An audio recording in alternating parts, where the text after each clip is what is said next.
This is Coyote News. Both a faculty and a school record were broken in a home track meet. This is Coyote Sports. I'm Sydney Colin. And I'm Parker Orr. Volleyball takes on Augustana in more spring action in the SCSC. USD softball played a doubleheader against Morningside. South Dakota took game 1 6-0 after a 3-run second inning with an Abby Brown 2-run home run. Clara Edwards pitched the first 3 innings before Madison Evans came into the game to complete the shutout. In Game 2, the Coyotes would light up the scoreboard, scoring 4 runs in the 4th inning, and McKenna Young pitching 5 scoreless innings to secure the 8-0 victory. The Coyotes head down to Omaha for a 3-game series this weekend. A school and facility record fall in the South Dakota Challenge. Lydia Knapp broke a school record in the hammer throw while claiming the discus as well with 2 event victories. USD pole vault dominated Friday, claiming the top 5 spots in the women's, including Marlene Mula breaking the facility record with a height of 4.56 meters. On the men's side, the top 6 spots belong to the Coyotes. Joe Lynch, Avery Schmeichel, and Mula all took Peak Performers of the Week. The team splits between 3 meets this weekend in California. USD football hosted their first ever Coyote Football Family Day. The day started with a 7-on-7 football game, followed by a skills competition between the offensive and defensive players. Competitions included kicking field goals, catching punts, and one-on-ones. Afterwards, there was a youth football clinic hosted by the players where kids were able to participate in various football drills. To end the day, players went up to the concourse and signed autographs for the kids. South Dakota football opens its season at Iowa State on August 30th. South Dakota tennis hosted Senior Day at the USD tennis courts. Denver won all 3 doubles matches to start the match. The Coyotes battled back with Amanda De Oliveira, Grace Chaddock, and Bea Havlikova all winning their singles matches. However, Denver won 3 singles matches, giving the Pioneers a 4-3 victory. This concludes the season for South Dakota's tennis team. Coyote News' Nathan Delaney is live in the muck with swim and dive coach Jason Mahowold. Nathan. Thanks, Parker. Jason, as the head swim and dive coach, what input did you get into the layout of this new pool?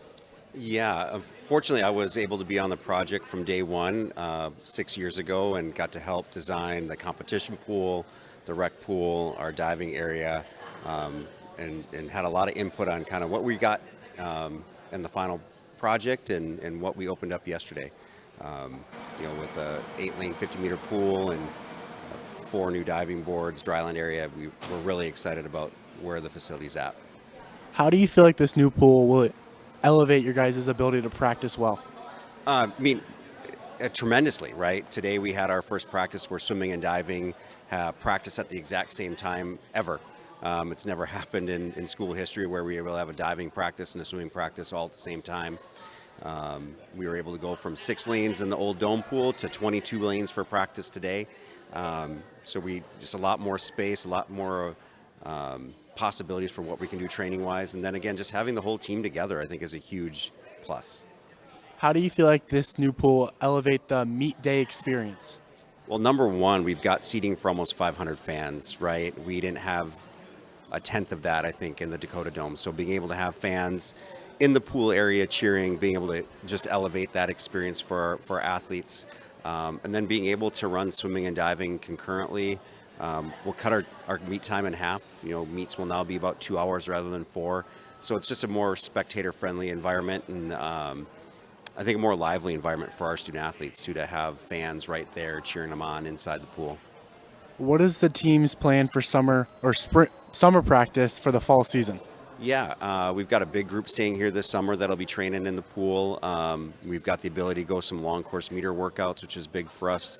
And then we'll be prepping starting in August for our competition season next year, which will start Dakota Days.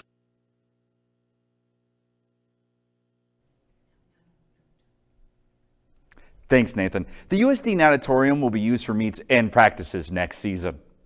USD Volleyball hosted their last spring game of the season against Augustana. The Coyotes won the first and third sets, with the Vikings taking the second and fourth. South Dakota rebounded with the fifth set to secure the victory. The team will be taking some time off before preparing for a trip to Europe this summer. The transfer portal continues to make waves in USD athletics. 7 new basketball players have recently decided to become Coyotes. 6 women and 1 man have made the jump to USD thus far through the portal. Notable transfers include Jenna Hopp, coming from in-state rival SDSU, and Josiah Doltzler, who's an Omaha native. Coyote News will continue coverage as more players enter and leave the portal.